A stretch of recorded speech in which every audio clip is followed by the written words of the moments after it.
unidos.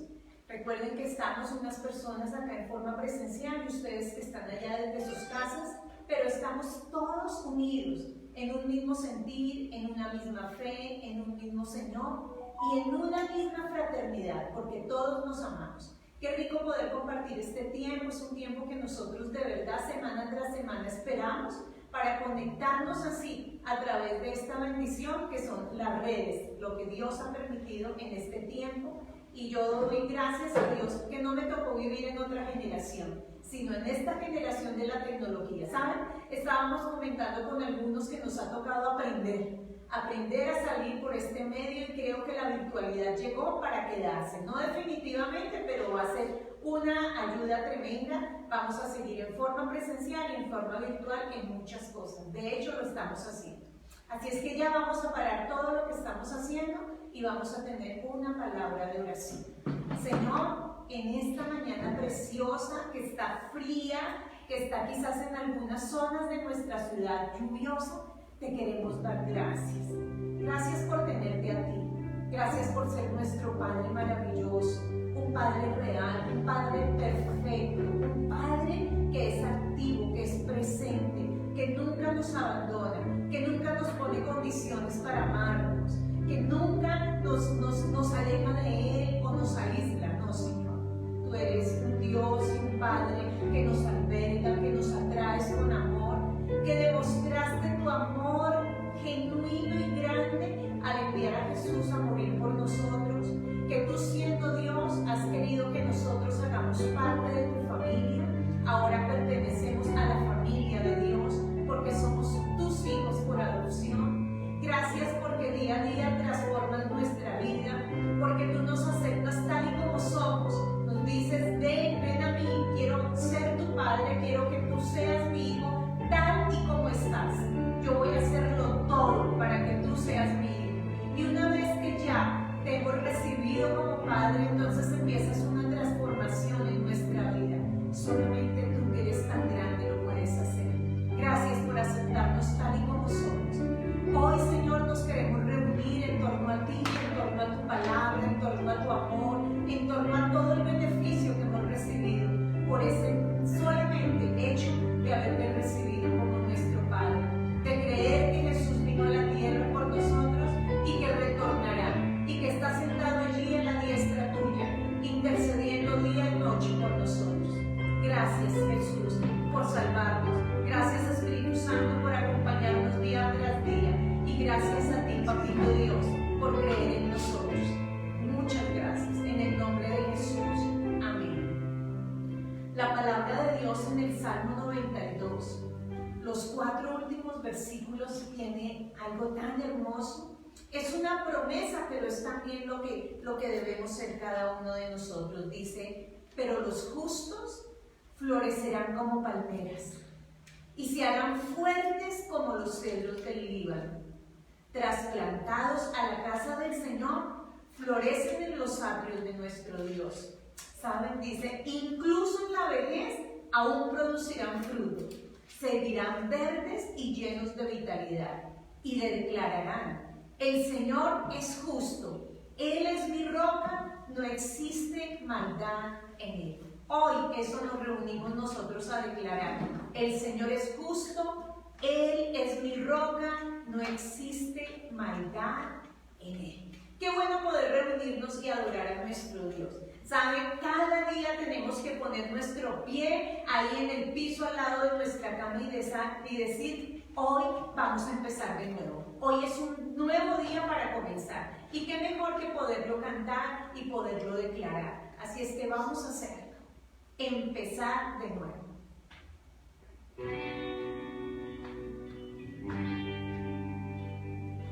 Hoy, una nueva oportunidad. El ayer es pasado, mañana es futuro. Y todo lo que tengo hoy es un día más. Para conocer un poco más. Para hablar de tu lado, para un lado, sin miedo al mundo. Y viviré cada día como si fuera el último. Disfrutaré cada día como el primero. Pero te daré todo lo que soy cada mañana. Cuando sales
les parece maravilloso poder empezar de nuevo?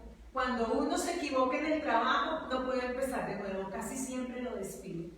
Muchísimas veces eso pasa en nuestras familias filiales, pero en la familia de Dios no puede suceder. Porque una y otra vez, uno y otro día, lo que Dios siempre nos da es una oportunidad para empezar de nuevo. Y asimismo, podemos siempre estar ahí como acurrucaditos, refugiados a la sombra de sus alas. Siempre podemos saber que Él existe, que Él es bueno y que está disponible, dispuesto. Él quiere hacerlo en tu vida y en mi vida. Estar siempre con nosotros, estar siempre gobernando nuestra vida, estar dándonos oportunidad. Es maravilloso poder estar con el Señor.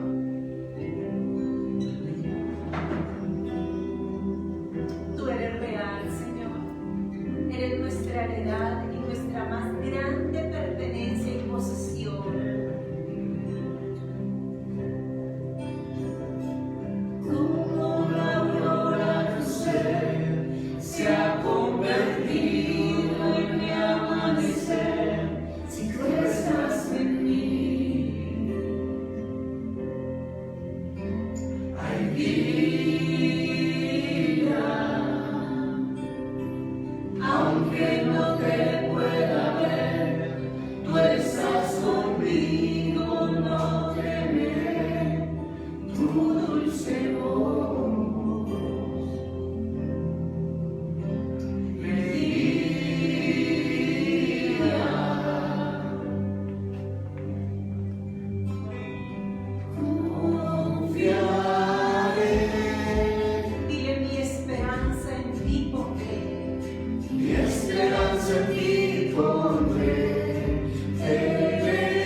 No tienes un lugar a donde ir. El Señor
tenemos la victoria asegurada.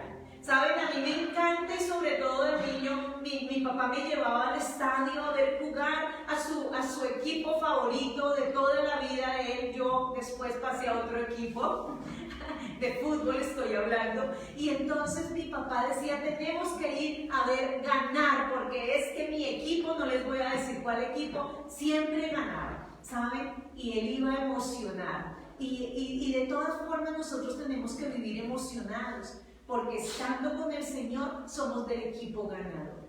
Diga ya donde usted está, y aquí Dios y yo somos mayoría. Dígalo nuevamente. Dios y yo somos mayoría y somos del equipo ganador. Vamos a entrar en la administración de la cena del Señor. Y mientras usted alista allí la copa con el vino, con el jugo de uva y el pan, vamos a reflexionar en esta linda alabanza incomprensible amor. El amor de Dios por nosotros no tiene explicación ni tiene comprensión, solo lo podemos disfrutar. Fuiste a la cruz por mí, lo entregaste todo, no te reservaste nada, conociendo la maldad que había en mí y todos mis errores, no me despreciaste, sino que me abrazaste, diste tu sangre por mí, diste tu vida por mí, lo diste todo por mí, mi Jesús. Diste tu sangre por mí, diste tu vida por mí, lo diste todo por mí, mi Jesús, precioso Jesús.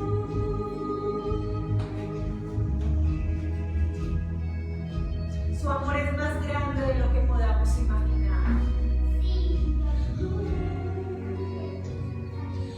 No entiendo cómo siendo pecador fuiste a la cruz por mí, lo entregaste todo, no te reservaste nada, conociendo la maldad que había en mí y todos mis errores, no me despreciaste, sino que me abrazaste.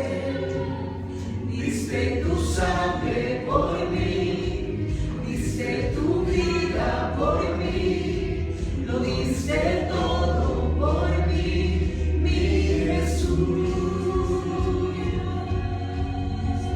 Sangre por mí, diste tu vida por mí, lo diste todo por mí, mi Jesús.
Dice la Biblia, la noche en que fue traicionado el Señor Jesús, tomó pan y dio gracias a Dios por ese pan. Luego lo partió en trozos y dijo, esto es mi cuerpo, el cual es entregado por ustedes, hagan esto en memoria de mí. De la misma manera, tomó en sus manos la copa de vino después de la cena y dijo, esta copa es el nuevo pacto entre Dios y su pueblo, un acuerdo confirmado con mi sangre. Hagan esto en memoria de mí todas las veces que la beban. Pues cada vez que coman este pan y beban esta copa, anuncian la muerte del Señor hasta que Él vuelva. Por lo tanto, cualquiera que coma este pan o beba de esta copa del Señor en forma indigna, es culpable de pecar contra el cuerpo y la sangre del Señor. Por esta razón, cada uno debería examinarse a sí mismo antes de comer el pan y de beber la copa. Pues si alguno come el pan y bebe de la copa sin honrar el cuerpo de Cristo, come y bebe el juicio de Dios sobre sí mismo. Esta es la razón por la que muchos de ustedes son débiles y están enfermos e incluso algunos han muerto. Si nos examináramos a nosotros mismos, Dios no nos juzgará de esta manera. Ven, Alejandra. ¿Saben? Aquí en la cena del Señor está el Evangelio. Está el Evangelio. ¿Saben qué es el Evangelio? Que Jesús vino a la tierra, que nació como cualquier niño, que vivió una vida de santidad para darnos ejemplo a nosotros, que es posible vivir en el planeta Tierra, verse enfrentado a la tentación, pero vencer la tentación, porque Él fue humano en todo, dice la palabra de Dios, pero nunca pecó. Luego fue a la cruz del Calvario no por sus pecados, sino por tu pecado y por mi pecado. Cuando nosotros tomamos la copa, está representando que esta es la sangre que Jesús derramó para cubrir nuestro pecado, para pagar por el pecado que nosotros sí hemos cometido. Y también en su cuerpo, cuando tomamos y participamos del pan, estamos declarando que su cuerpo fue llagado, que su cuerpo fue colgado, que su cuerpo fue martirizado. Y todo lo hizo por amor por nosotros. Por eso en la copa y en el pan está la representación de lo que es el Evangelio.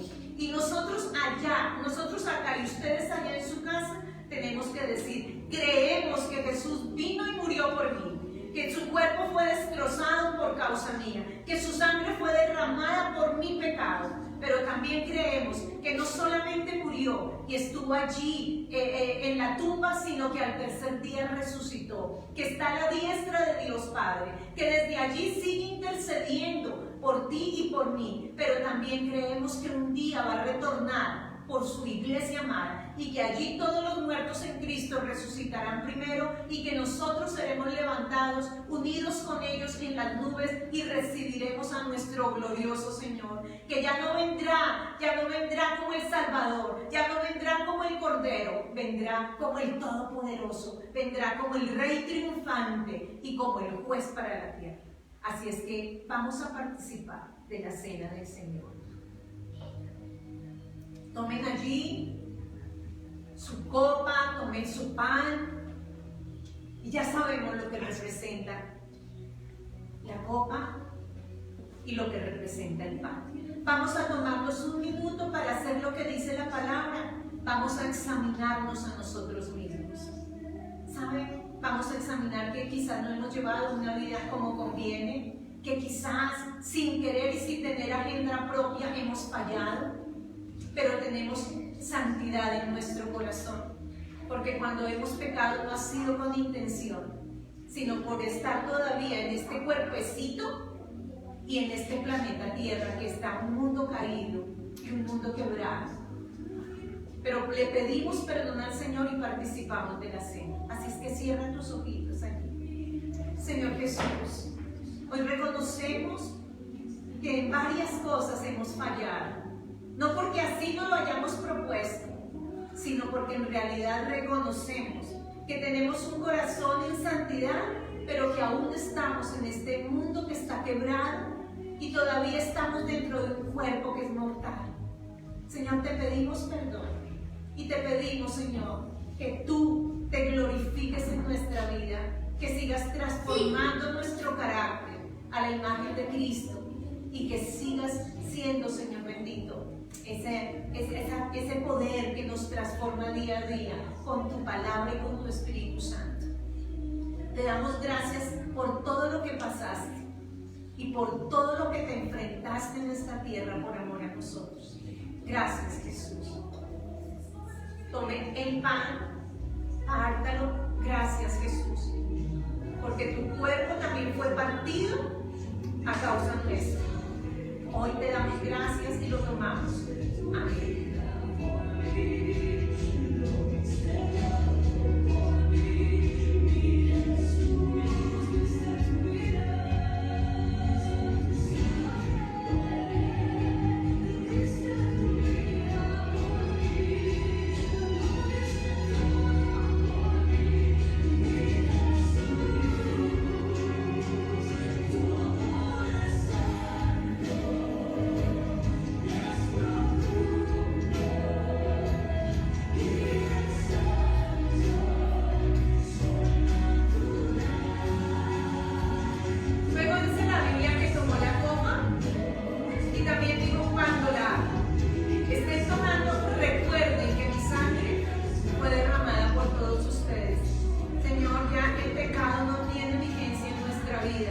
Y nos domina porque tú, Señor, perdonaste nuestros pecados y tu sangre fue derramada para limpiarnos. Lo tomamos con acción de gracias. Gracias, Jesús.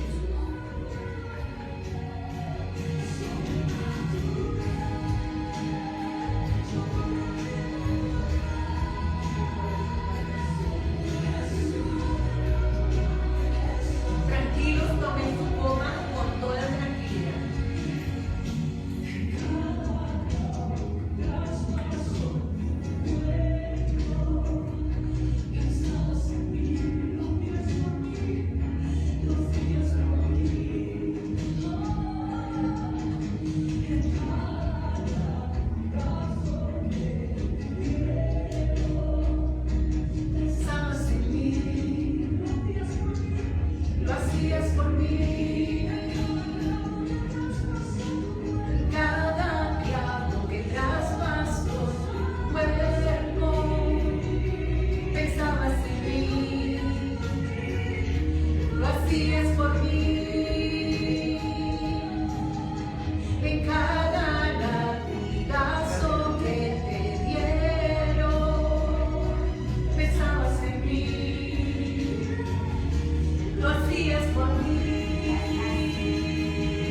Poder confesar que Él vive y que Él reina y que es el Señor sobre nuestra vida.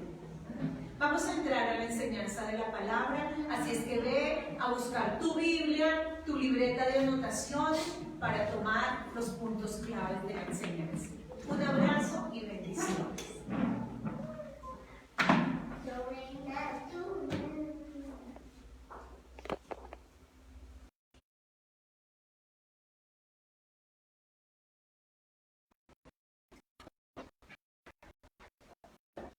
Muy buenos días, querida iglesia.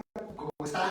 Es un gusto saludarlos en esta hermosa mañana que empezamos por fría, así como miércoles cielo, que estemos en la salvación, que estemos en la familia, será una gran bendición. Esta mañana Dios ha puesto una palabra en mi corazón que yo sé que es un poco controversial hablar de esos temas, pero es necesario.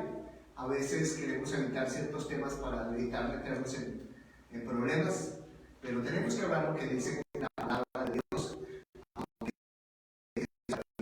es el pensamiento del mundo. Y los invito a que hagamos una breve oración antes de compartir la palabra. Padre, te damos gracias por esta hermosa mañana, gracias por permitirnos participar de la mesa del Señor. Gracias, Señor Jesús, por la inmensidad de tu amor y de tu sacrificio. Señor, hoy te pido que tu Espíritu Santo, Señor, envíe esta palabra de una manera poderosa, que haga lo que tiene que hacer para lo cual tú la envías, que produzca, Señor, ese efecto en cada oyente, que le sea revelado, que cualquier venga, Señor, que esté dando sometimiento, Señor, sea revelación, claridad, bendición, Señor, edificación, y que todos, Señor bendito, estemos alineados a tu perfecta voluntad y a lo que tú quieres para nuestras vidas. Precioso Espíritu Santo, toma mi vida de mi boca y bendice a cada oyente. En el nombre de Jesús. Amén y amén. Bien, el título de mi mensaje es, como muchas veces me gusta, a través de una pregunta. ¿Y tú qué piensas? ¿Sí? Y tú dirías, bueno, pero ¿de qué? ¿Tú qué piensas de qué? Bueno, quiero hacer énfasis, es lo que tú piensas. ¿Sí? Ya te voy a decir acerca de qué específicamente es la pregunta, ¿no? Y es que cuando hacen preguntas, a veces hay preguntas difíciles que la gente le hace a uno, le puede hacer a otro cristiano, le puede hacer a un pastor, a un líder, y por eso, así sea un pastor, no dejan de ser difíciles, ¿no? Y una pregunta que de pronto a usted le han hecho, o a mí, es: ¿y tú qué piensas del aborto, por ejemplo? ¿Y tú qué piensas del divorcio? ¿Y tú qué piensas de la adopción por parte de parejas homosexuales? ¿Tú qué piensas del alcohol, de las drogas? ¿Tú qué piensas del soborno? ¿Tú qué piensas? Y bueno, esos son diferentes puntos de vista que la gente puede expresar. De hecho, hoy en día uno ve las polarizaciones en una nación como en Colombia o recién ahora en los Estados Unidos. Son diferentes visiones de la vida. Y la gente piensa, fíjense que en Colombia la mitad piensa de una manera, la otra mitad piensa de otra en ciertos aspectos, ¿no? Hay gente que es pro vida, hay gente que es más bien que no, que primero están los derechos de la mujer por encima de los derechos del feto, de ese bebé que viene en gestación. Y todo eso son situaciones y puntos de vista, y entonces a veces hay posturas extremas, hay posturas que van en contravía unas con otras, y bueno, y nosotros tenemos que aquí resaltar algo, y es que lo que yo piense o lo que tú pienses a la final no es tan relevante, sino más bien lo que dice la Biblia. Y por ejemplo, una pregunta específica: ¿qué piensas acerca del divorcio? ¿Tú qué piensas? ¿Sí? Entonces, bueno, o sea, no, pues yo pienso que hay ciertos casos en que sí, y yo pienso esto, y yo pienso lo otro, y todos podemos, digamos, expresar nuestras opiniones, y aún depende cómo nos haya ido, cómo le haya ido a un ser amado, etc. Podemos expresar opiniones, ideas, algunas van a estar marcadas por la cultura, por lo que hemos aprendido a través de los medios de comunicación, por la gente en la universidad, en el colegio, etc. Videos, lecturas, bueno, y nos formamos opiniones, y entonces, vuelvo y repito, lo importante no es lo que tú piensas, ni lo que yo pienso, sino de lo que dice la Biblia. ¿Sí? No se trata de lo que nosotros pensamos, sino de lo que la Biblia dice. Y ese es el punto que quiero resaltar. Esa es la parte central de mi enseñanza en este día. Lo que la Biblia dice. no lo que opina un pastor, o un apóstol, o un predicador, o un famoso artista, o un político. No, es lo que la Biblia dice, porque lo que la Biblia dice es lo que Dios dice. Así de sencillo. Porque la Biblia es la palabra de Dios. Y si alguien no está de acuerdo con lo que la Biblia dice, bueno, un día esa persona tendrá que rendirle cuentas a Dios, al igual que todos nosotros. Entonces una persona dice, no, pero yo pienso que eso no puede ser así en la Biblia. No, hay cosas que están demasiado claras en la Biblia, muchísimas cosas, ¿sí? Hay otras cosas que a veces nos causan dificultad, pero la mayoría de las cosas que están en la palabra de Dios son claras, son transparentes, que no dejan lugar a la duda, aunque usted no esté de acuerdo o yo no esté de acuerdo, pero es lo que dice la Biblia. Por eso, cuando yo tengo mis propias ideas, mis opiniones, mis posiciones respecto a algo, ¿qué tengo que hacer? Pues ir a lo que dice la Biblia, ¿sí? Hay gente que toda la vida vive con una posición y resulta que un día les... Por ejemplo, un chico de 16, 17 años, finalizando el colegio o comenzando la universidad, puede tener la idea de que tener relaciones sexuales con su novia, pues no es mal, porque hay que conocerse, porque eso es lo natural, porque eso es lo que todo el mundo dice, él puede quedarse con ella. Y de pronto un día uno le muestra por la Biblia que eso es fornicación y que eso es pecado y que el sexo fuera de los límites del matrimonio es algo aborrecible a los ojos de Dios.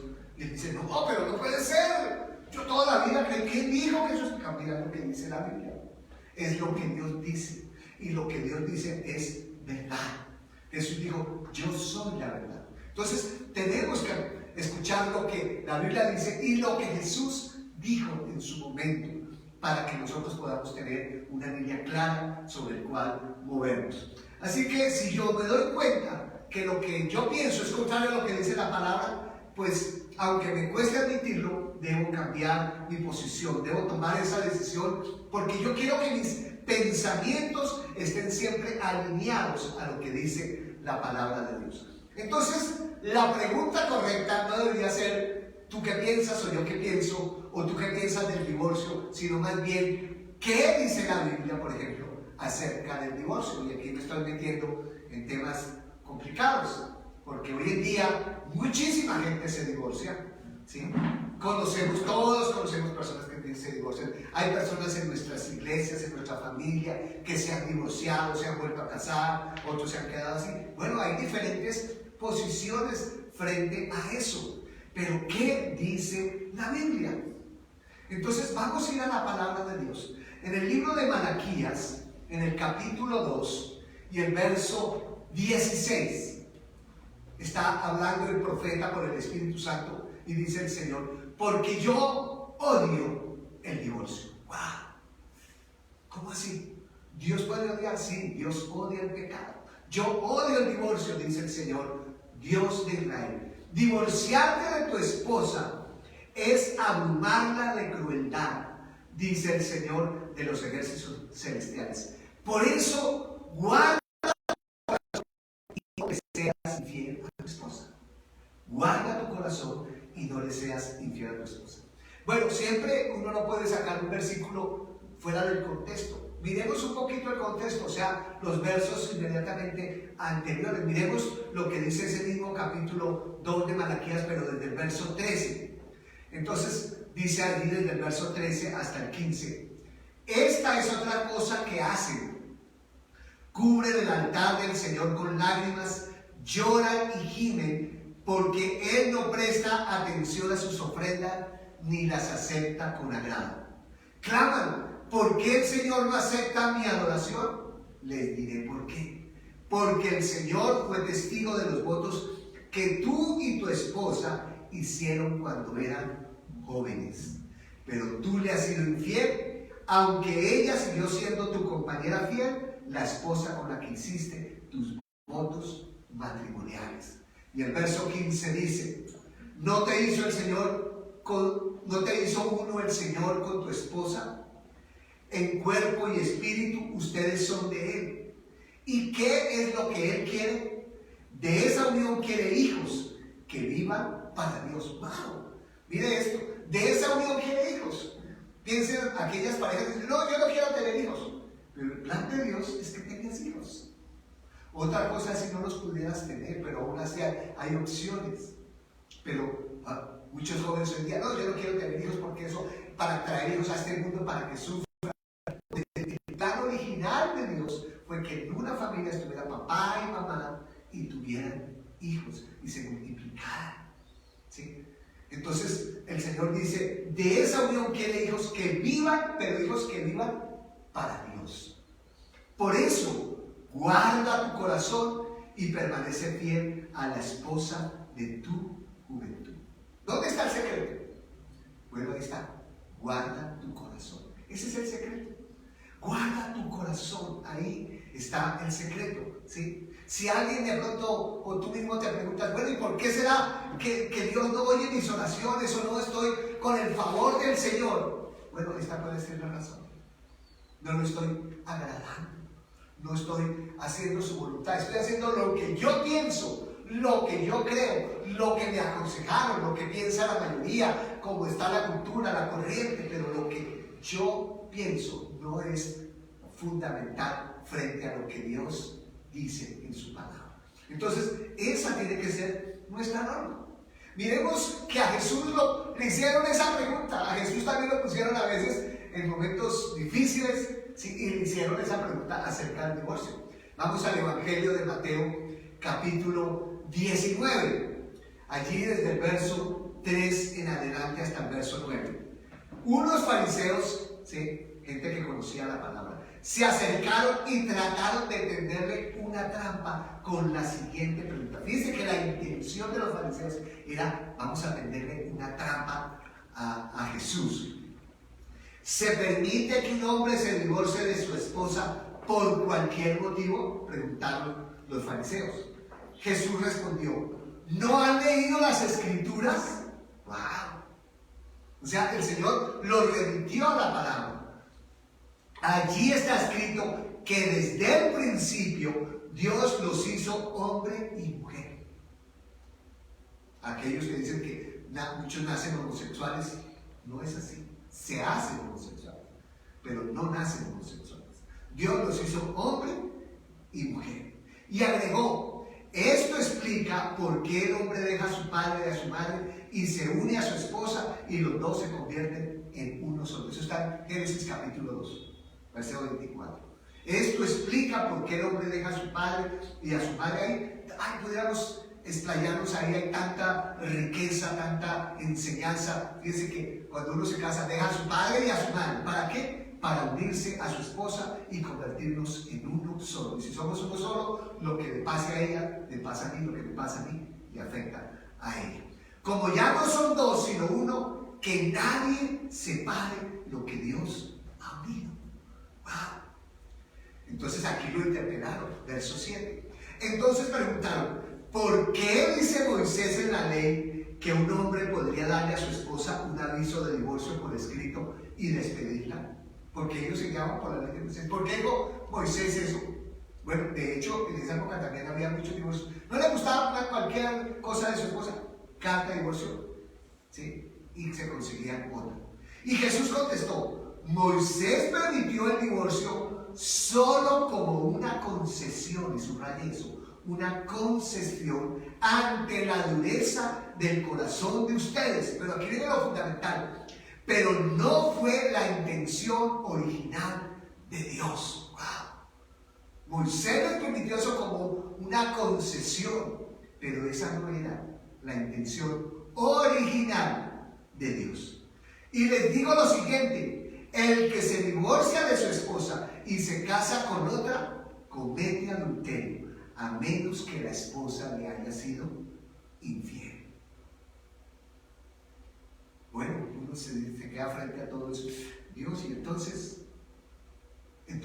el punto central de mi mensaje es ¿qué dice la Biblia? No lo que piensa el mundo, no lo que piensa la mayoría. ¿Sabe lo que los fariseos estaban citando? Era lo que Moisés dijo en Deuteronomio 24:1. Ahí Moisés entonces habló acerca de darle carta de divorcio. Pero Moisés permitió, fue una concesión. pero esa no era la intención original de Dios. Y muchos cristianos están buscando concesiones. Ay, que Dios me conceda, sí, Señor, a ver, sea buena gente. Es que ya no me entiendo con ella, y en cambio esa otra está más bonita, está más joven, está más delgadita, está mejor, wow. Entonces, esta está muy cansona, esta es la cual entiendo. Dios, entonces, hazme una concesión. No, esa no es la voluntad perfecta de Dios. Sí, es que si usted lo para un policía y usted se le va a llevar el carro para los patios y usted dice, ay Dios, por esta hora, ¿no? Por favor, yo tengo que darle un soborno, 50,000 pesitos para que no me lleve el carro, porque después me cuesta 1,000,000 sacarlo de los patios, y entonces es una concesión, una pequeña trampita, pero luego hablamos de que los políticos son corruptos, de que el país está corrompido y nosotros estamos en igual, y así seamos cristianos. Entonces, no al soborno, no al divorcio, no al adulterio, no a la infidelidad, no a la desobediencia a la palabra de Dios. Sí a sus principios, sí a su intención original. Lo que debe gobernar todas nuestras acciones es la intención original de Dios. No tenemos excusa. Tenemos que regirnos por lo que Dios dice en su palabra. Así que cuando usted lea la Biblia, tiene que buscar la intención original de Dios y no tratar de hacer lo menos posible. Por ejemplo, que usted dice, licor. Dice, no, pero es que uno se puede quedar ahí con petoncito y va a estar alegre y contento. Sí, claro. Y entonces hasta se aprenden versículos cuando Pablo le dijo a Timoteo, en lugar de agua toma vino por causa de los problemas de estómago que tienes. Entonces, no amantes de mucho vino. Y pues, no, a mí 10 cervezas no me parece mucho, ni una botella, no. Entonces buscamos cómo excusarnos, conseguir una concesión, pero esa no era la intención original de Dios. Cuando uno mira toda la Biblia, le dice, no mires al vino cuando rojea, porque, wow, te puede hacer ver cosas, ¿sí? ¿Cuántas personas han caído en la infidelidad por causa del licor? Porque el licor los desinhibe y van a hacer cosas que no convienen, ¿sí? Están dominados por el licor y han perdido su propio dominio. Así que debo hacer es lo que Dios espera que haga, ¿sí? Pero antes de seguir hablando por ejemplo, del divorcio, voy a dejarlo para el final. Tenemos que aclarar algunos asuntos con respecto a la ley, porque los fariseos se basaban en la ley de Moisés y Jesús les dijo, no, eso fue una concesión. Entonces nosotros tenemos que hacer alguna claridad, ¿sí?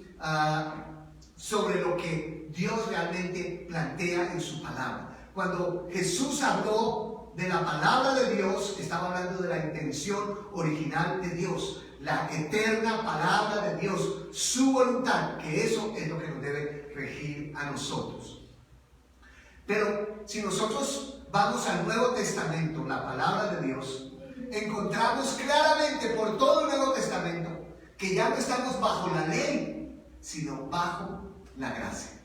O sea, no podemos podernos excusar como los judíos en la época de Jesús. Entonces se amparaban en lo que Moisés había dicho para darle divorcio a su esposa por cualquier causa.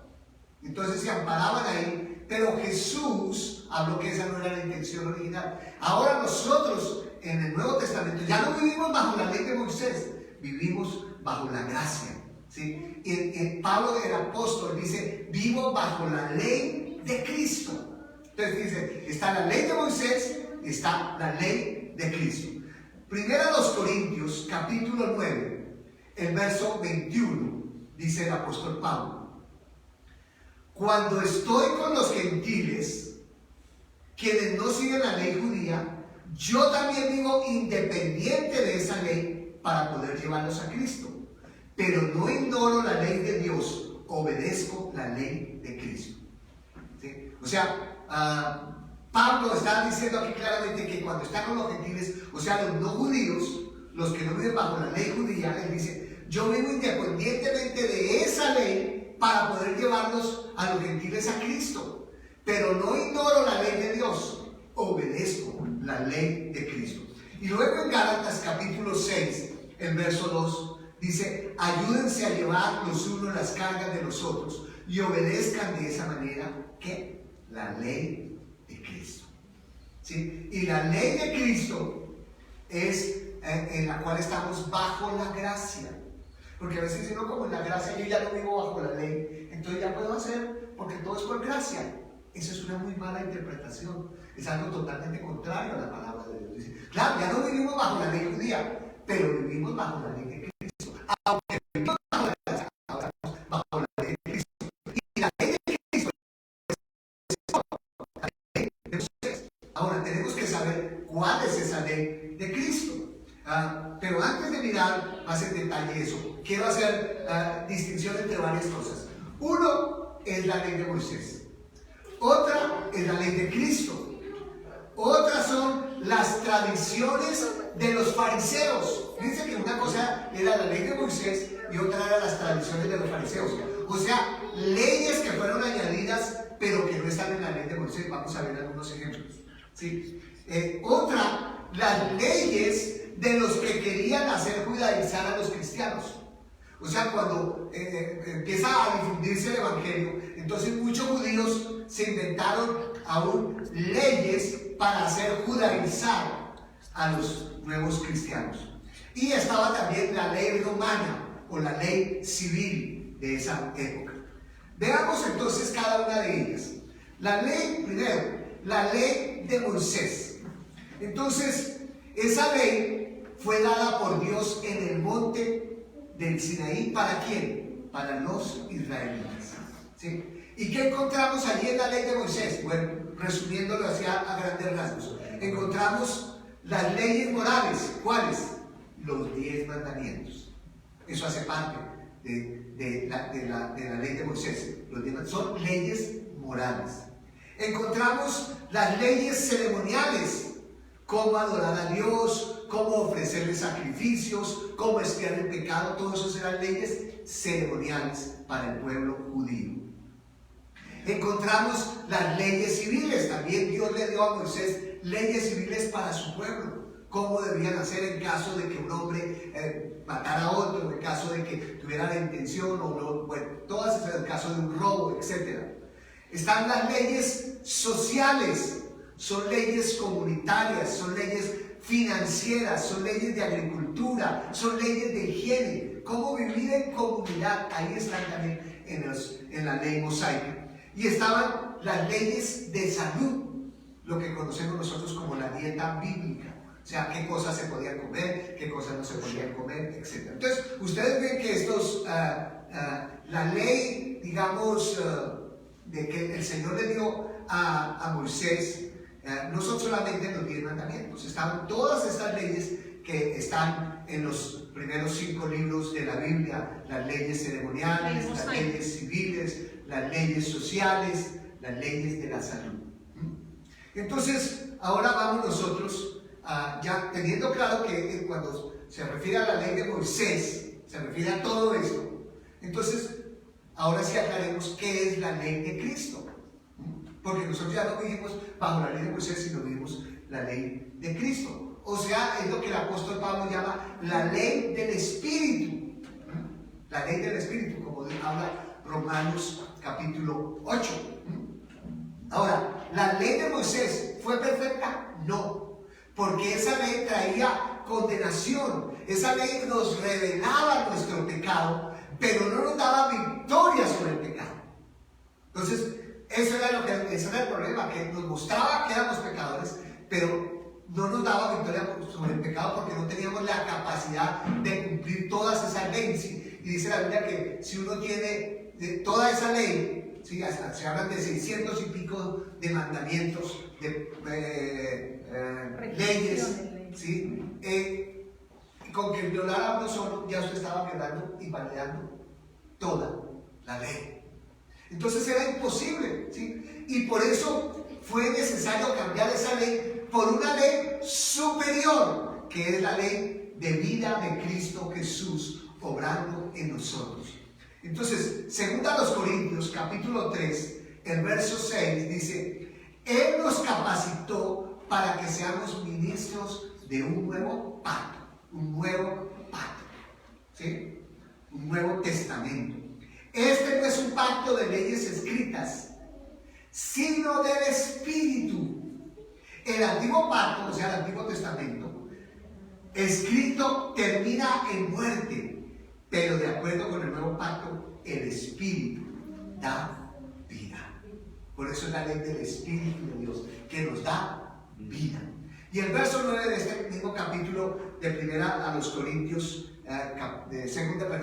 Corintios, capítulo 3, el verso 9 dice: si el antiguo camino que trae condenación era glorioso, ¿cuánto más glorioso es el nuevo camino que nos hace justos ante Dios? Wow. Antes, para poder declararnos justos, había que cumplir toda la ley. Y por eso es que la Biblia dice: no hay justo ni uno, porque nadie pudo cumplir toda la ley. Nadie, no hubo ni uno solo, no hay justo ni uno. Pero ahora, en la ley de Cristo, bajo la gracia, bajo la ley del Espíritu, entonces dice que nos hace justos ante Dios. Eso es impresionante, ¿no? Entonces no es por lo buena gente que yo sea. ¿Sí? Hay gente que dice: ay, él era muy buena gente, se fue derechito para el cielo. Pues si no aceptó a Cristo, aunque hubiera sido buena gente, desafortunadamente lo más probable es que se perdió y va a vivir en la eternidad sin Dios, en un lugar tormentoso llamado infierno, que es una realidad. Así hubiera sido buena gente. Y otro que era mala gente, que era terrible, pero un día se rindió ante Cristo, lo recibió por la fe en su corazón, como el ladrón de la cruz, que no era cualquier perita dulce. Los ladrones que estaban al lado de Jesús eran terribles, por eso merecían la muerte. Pero uno de ellos, en el momento antes de morir, dijo: Señor, acuérdate de mí cuando vengas en tu reino. Y Jesús, que le dijo: hoy estarás conmigo en el paraíso. Wow. Fue justificado. Y usted y yo, por eso no es por nuestras obras, aunque debemos hacer buenas obras, pero no por eso es que somos salvos, sino por la fe en Cristo Jesús. Él nos hace justos ante nuestro Dios Padre. Ahora, a partir de la cruz, la ley de Dios, la ley de Cristo, la ley del Espíritu fue escrita no en tablas de piedra, sino en nuestro corazón. Fíjense que eso pasó algo impresionante. A partir de ese momento, ya la ley de Cristo fue escrita en el corazón del hombre. Jeremías capítulo 31, el verso 36 dice: pero este es el nuevo pacto. El profeta estaba profetizando de parte de Dios lo que iba a pasar. Este es el nuevo pacto que haré con el pueblo de Israel después de esos días, dice el Señor. Pondré mis instrucciones en lo más profundo de ellos y las escribiré en su corazón. Yo seré su Dios y ellos serán mi pueblo. Las escribiré en su corazón. Usted y yo tenemos escrita la palabra de Dios en nuestro corazón. Y sabemos qué es lo que le agrada a Dios y qué es lo que le desagrada a Dios. Así que si usted recibe a Jesús como su Señor y Salvador, usted tiene esa ley escrita en su corazón. Y usted sabe lo que Dios quiere y lo que Dios no quiere. El problema es que aunque muchos lo saben, pues no lo hacen. Ese es el problema. Que aunque lo sepan, no lo hacen. ¿Sí? Pero a partir de la cruz, nosotros seguimos obedeciendo también las leyes morales de toda esa ley mosaica. Solamente nos corresponden las leyes morales, o sea, los 10 mandamientos. ¿Siguen vigentes? Sí, Señor. Para usted y para mí, siguen vigentes.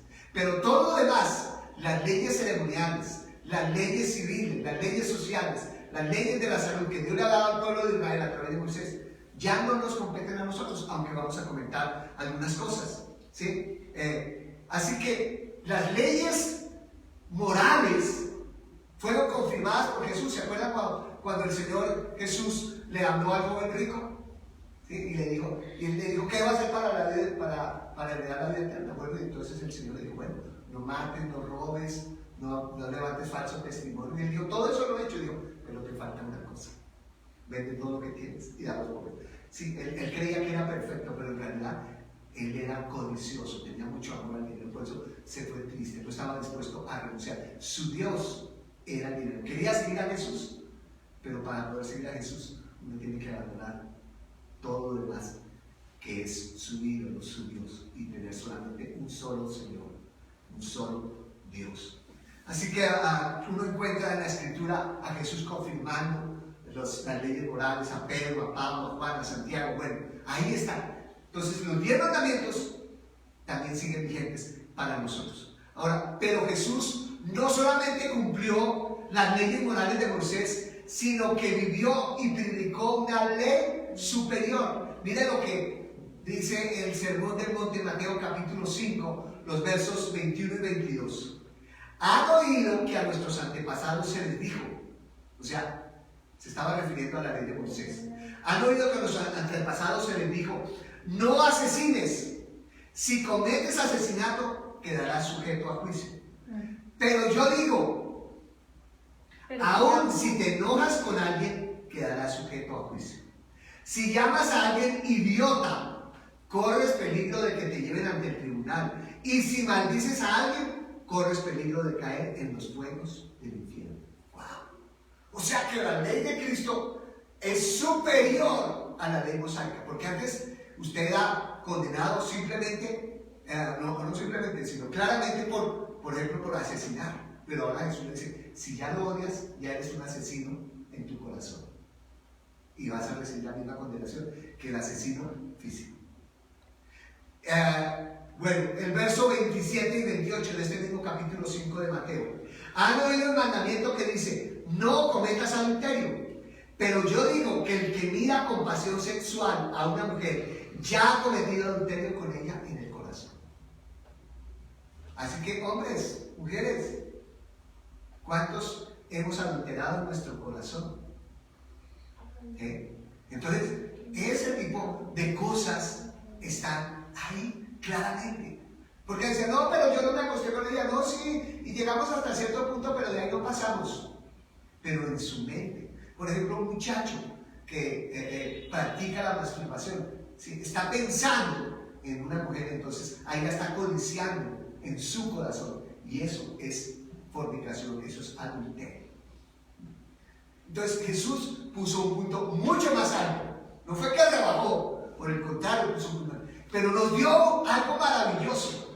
Nos dio el poder del Espíritu Santo. Ninguna tentación nos ha sobrevenido que no sea humana. Y fiel es Dios que juntamente con la tentación nos dará la salida. ¿Podemos vencer eso? Claro que podemos vencer eso. La ley de Cristo es la norma para usted y para mí. Las leyes ceremoniales del Antiguo Testamento ya no tenemos que cumplirlas. ¿Por qué? Porque Jesús es el sacrificio perfecto. ¿Sí? Los judíos todavía viven haciendo sus leyes ceremoniales, pero Jesús es el Cordero de Dios que quita el pecado del mundo. Él es el sacrificio perfecto. ¿Sí? Ahora, cuando Jesús murió, el velo entre el lugar santo y el lugar santísimo se rasgó. Y ahora usted y yo podemos ir directamente hasta el trono de la gracia por medio de Jesús. Ya no tenemos que hacer un montón de cosas, de cumplir un montón de requisitos. Antes solo podía entrar el sumo sacerdote una vez al año.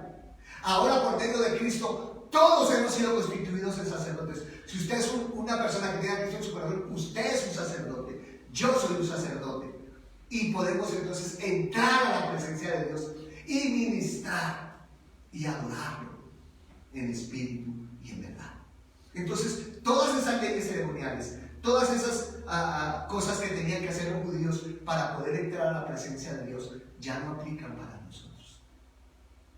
Colosenses capítulo 2, el verso 16, dice claramente: por lo tanto, no permitan que nadie los condene por lo que comen o beben, o porque no celebran ciertos días santos, ni ceremonias por luna nueva, ni los días de descanso. Claro, está hablando aquí de esas leyes ceremoniales, pero ustedes saben que en el tiempo de Jesús y en el tiempo de Pablo había judíos que querían que los nuevos cristianos, que eran gentiles, entonces tuvieran que cumplir esas leyes y tenían que hacer todo ese tipo de cosas, pero los condenaban, por ejemplo, si hacían algo en sábado. Pero fíjense que en las leyes morales está el día de descanso. O sea que nos aplica, claro, ¿sí?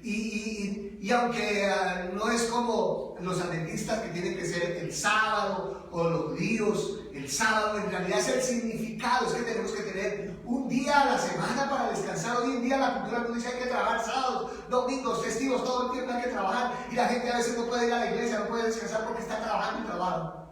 Y Dios dijo, no, así no es, tienes que por lo menos descansar un día a la semana. Sí, pero es que en la empresa,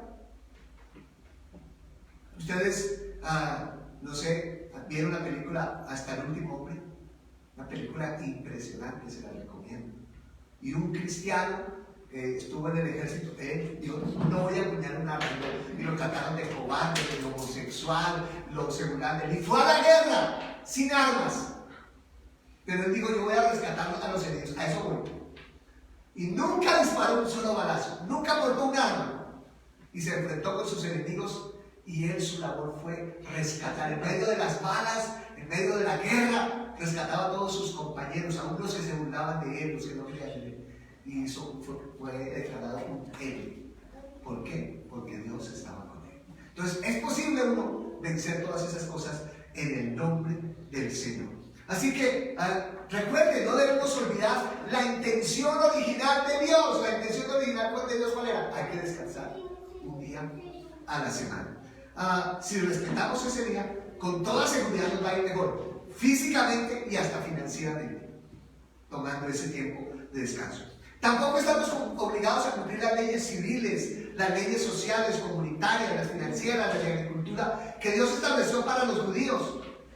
Pero, si Dios le dio esas leyes a los judíos, hay mucha sabiduría y sería bueno que nosotros las tuviéramos en cuenta. No porque nos toque hacerlas, pero sí tenerlas en cuenta, que son buenas cosas para nuestra salud. ¿Sí? Por ejemplo, el dejar descansar la tierra cada 7 años. Si un campesino deja descansar la tierra por un año, al otro año le va a dar mejor cosecha. Eso está en la palabra de Dios. ¿Sí? No tiene que cumplirla, pero mejor si lo hace. O no estamos obligados a leyes de la salud, por ejemplo, pero mejor si lo hace. Marcos capítulo 7, verso 15, encontramos que Jesús dijo, lo que entra en el cuerpo no es lo que nos contamina. Ustedes se contaminan por lo que sale de su corazón. Entonces lo que comamos no es lo que nos contamina, sino lo que sale de nuestro corazón. Y el verso 19 de este mismo capítulo 7 de Marcos dice, la comida no entra en su corazón, solo pasa a través del estómago y luego termina en la cloaca. Y al decir eso, declaró que toda clase de comida es aceptable a los ojos de Dios. ¿Sí? Entonces, a partir de la cruz, ¿un cristiano puede comer cerdo? Claro. ¿Puede comer águila, pingüino, rana, serpiente? Sí. No hay comida prohibida. Pero mejor si no las come. Mejor si no come cerdo. Mejor si no come ese tipo de comidas que Dios dejó establecidas en su palabra para el pueblo de Israel. ¿Por qué? Porque hay sabiduría de Dios.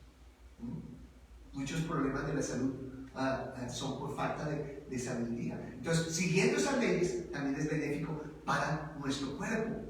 Y tener, por ejemplo, una dieta bíblica. Por algo Dios se lo enseñó a Israel. Miren, en una investigación que hizo la National Geographic sobre los secretos de las personas que tenían larga vida, descubrieron que hay 3 lugares en el mundo donde la gente vive más que en el resto del mundo. Encontraron una ciudad en California que se llama Loma Linda. Y en esa ciudad la gente vive en promedio 8 años más que el resto de los otros norteamericanos. Y uno dice, bueno, ¿pero por qué? Pero ¿saben? Descubrieron que en esa ciudad la mayoría de las personas de Loma Linda son adventistas del 7º día y se rigen por la ley del Antiguo Testamento. Ellos siguen la dieta bíblica, ¿sí? Muchas frutas, muchas legumbres, verduras, ensaladas, poca carne, etc. Y son más saludables. Por ejemplo, la comida kosher de los judíos es una comida que es más saludable que el resto de las comidas que todos comemos. ¿Sí? No estamos obligados a eso, pero si pudiéramos comerlas, mucho mejor. Por ejemplo, la Biblia habla que no se debe mezclar carne con leche o productos lácteos. ¿Sabía usted que la Biblia dice eso? Y de pronto ahí puede ser, perdonen la sugerencia, pero de pronto esos son sus problemas de flatulencia por comer carne con leche, ¿no? Puede ser, ¿sí? Pero los judíos, después de comer carne, ¿saben? Esperan 3 a 6 horas para tomar, por ejemplo, un café con leche. ¿Por porque no se deben mezclar. La dieta bíblica es algo que nosotros compartimos en los pasos de sanidad integral.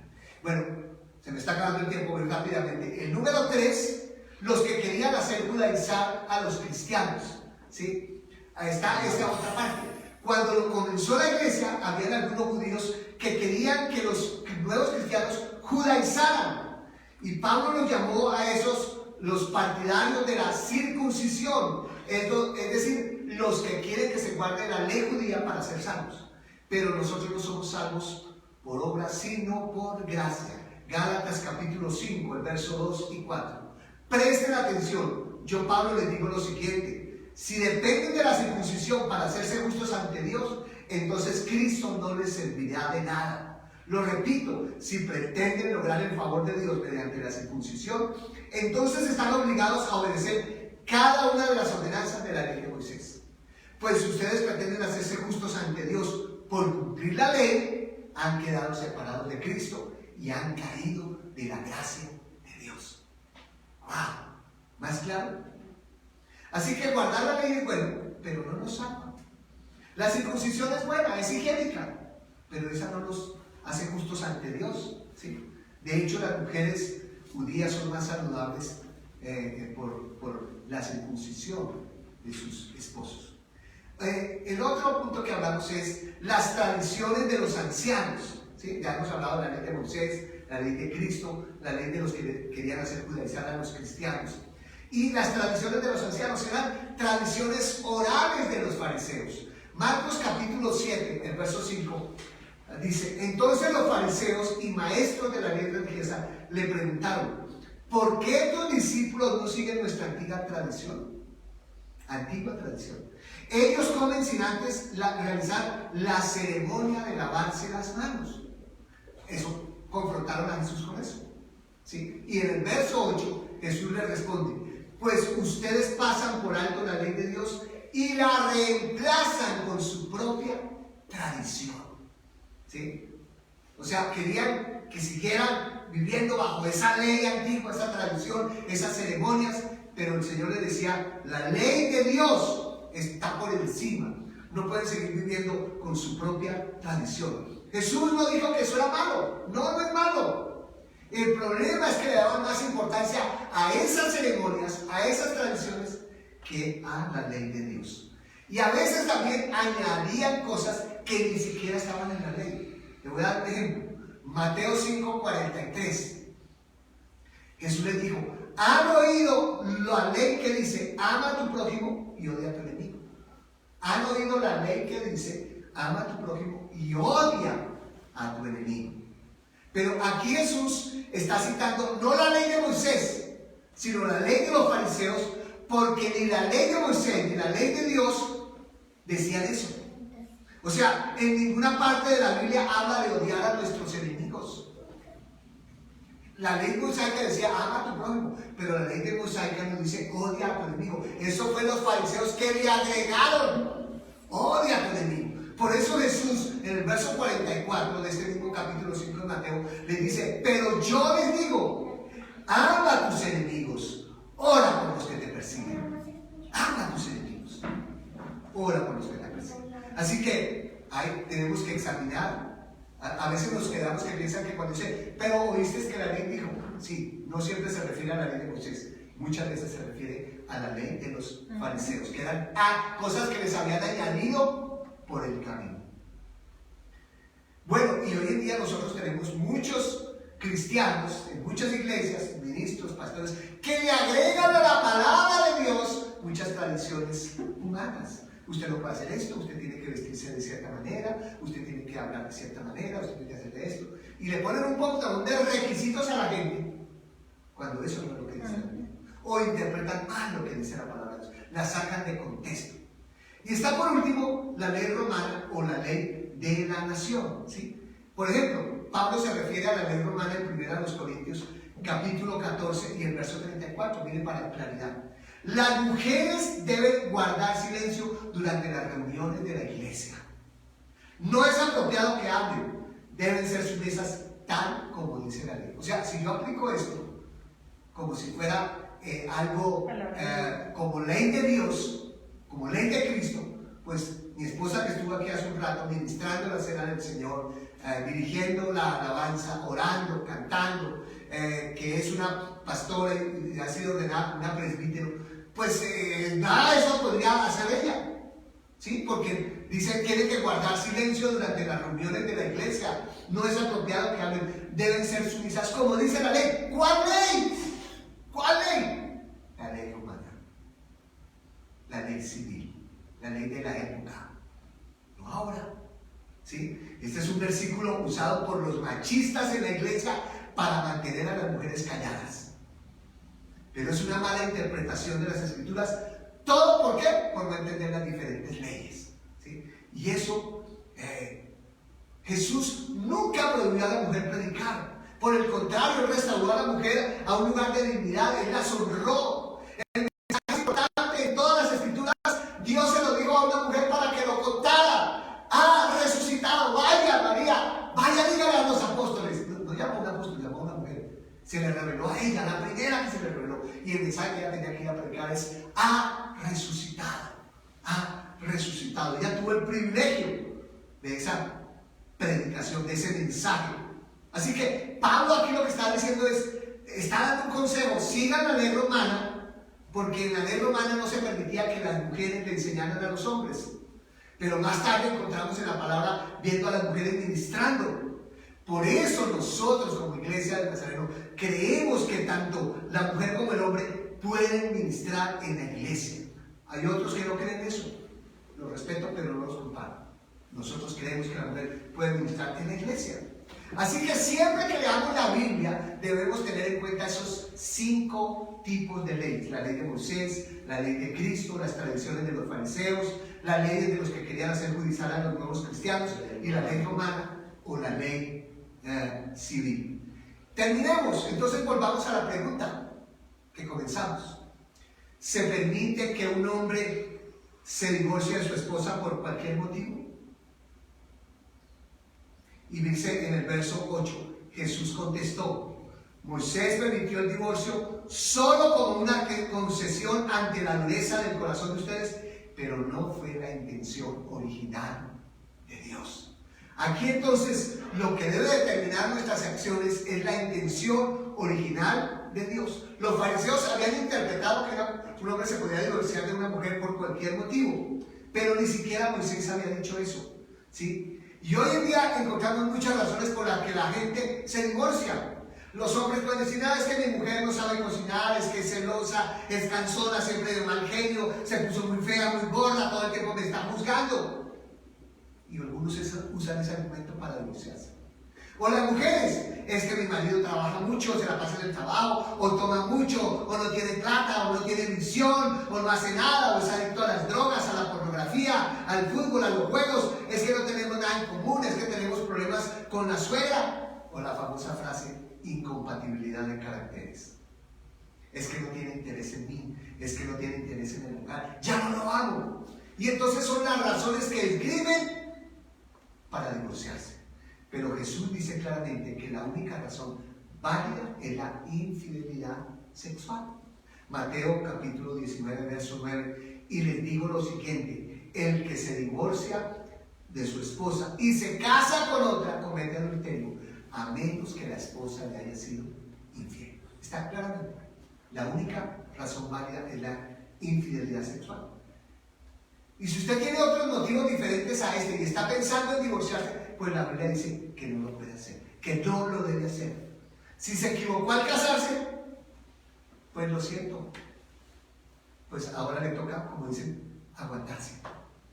Por eso existe la etapa del noviazgo. ¿Quién nos mandó que se casaran sin surtir esas etapas? El tiempo que se llama noviazgo para conocerse. Ahora entonces vienen las consecuencias. Por eso el curso prematrimonial es fundamental, es antes de decir sí, no después de haber dicho sí, ¿sí? Y lo más probable es que esas cosas que le gustaban a él antes de casarse, pues cuando se casan se acentúan, ¿no? Y entonces esas cosas que le gustaban a usted en el noviazgo se van a acentuar en el matrimonio. No van a cambiar, van a ser así.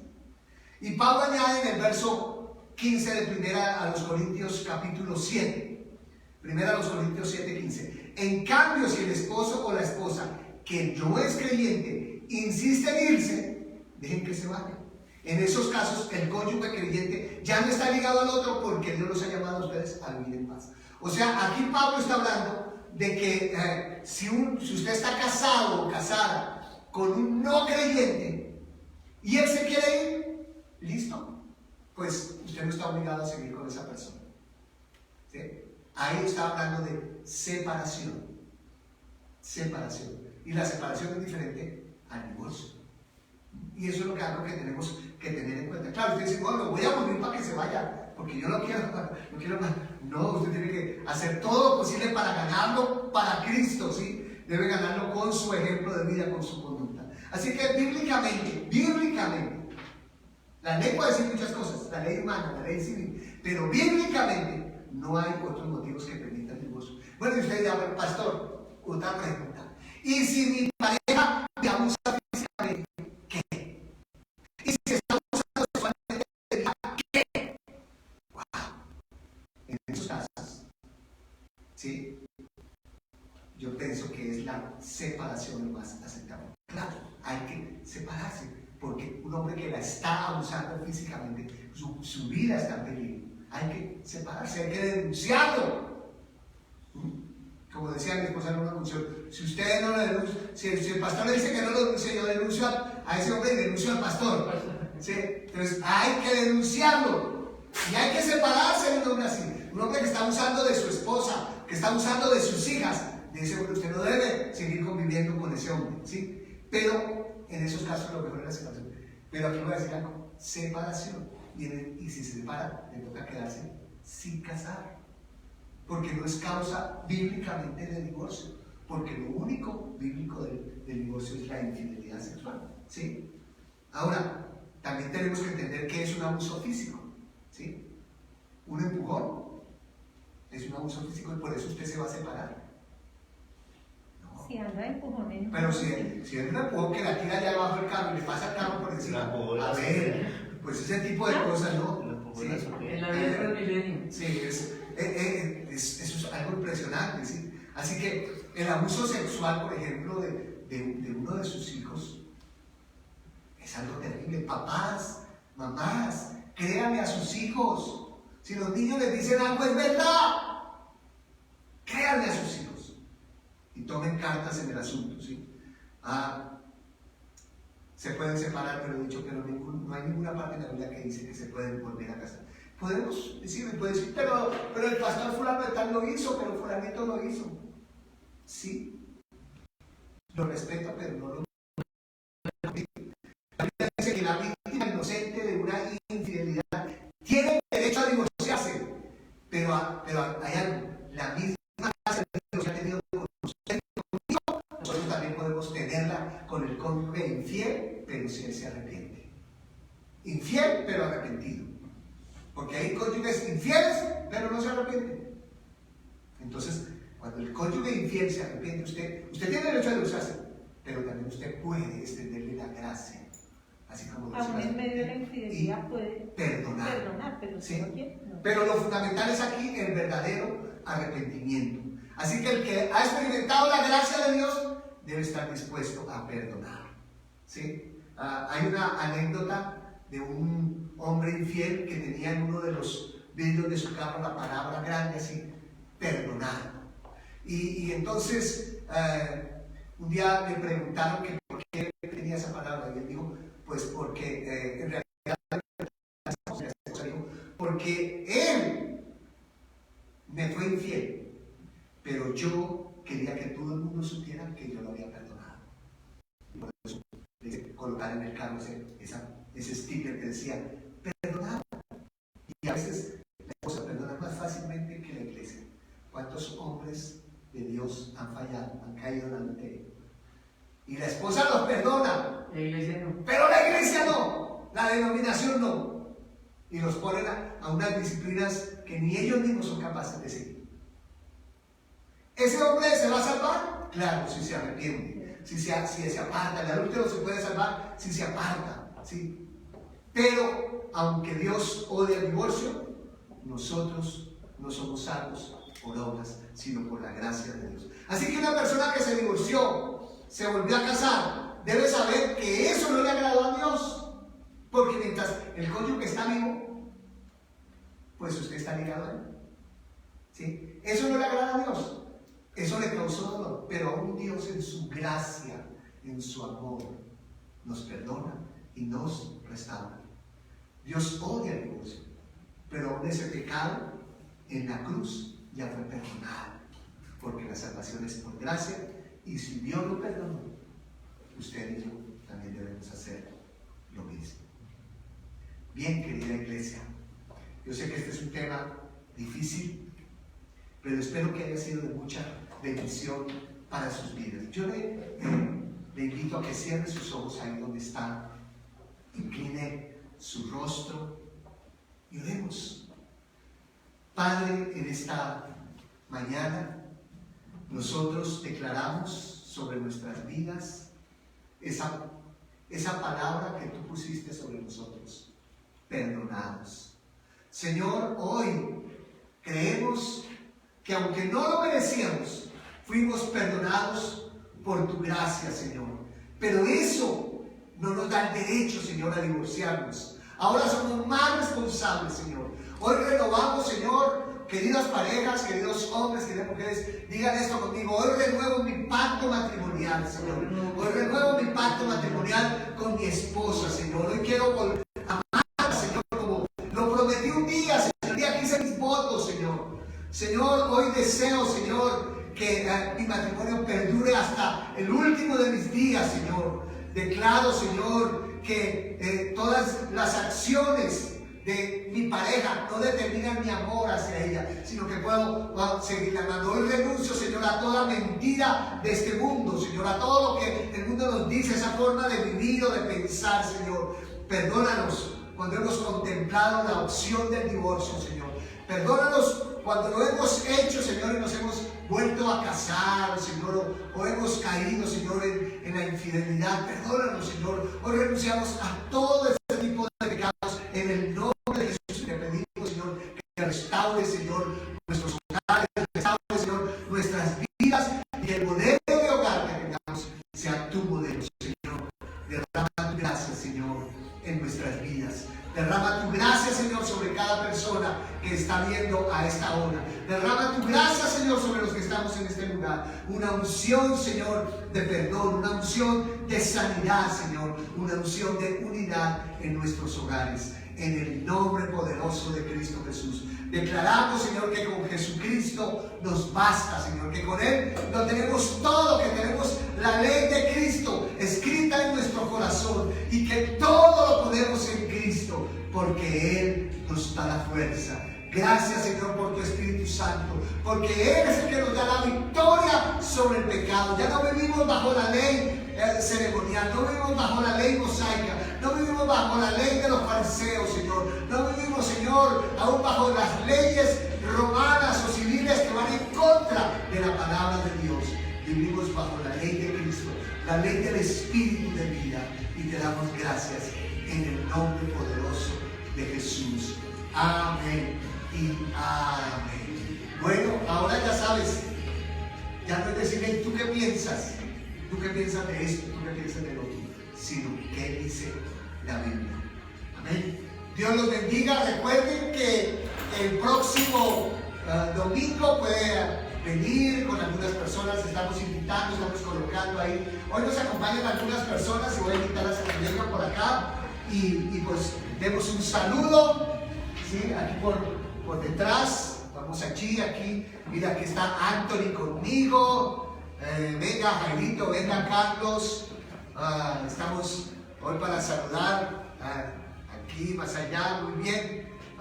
Les damos un saludo y recuerden, unidos aunque no juntos. Otra vez, unidos aunque no juntos. Dios les bendiga y bueno, nos vemos en la próxima. Chao, chao. Bendiciones.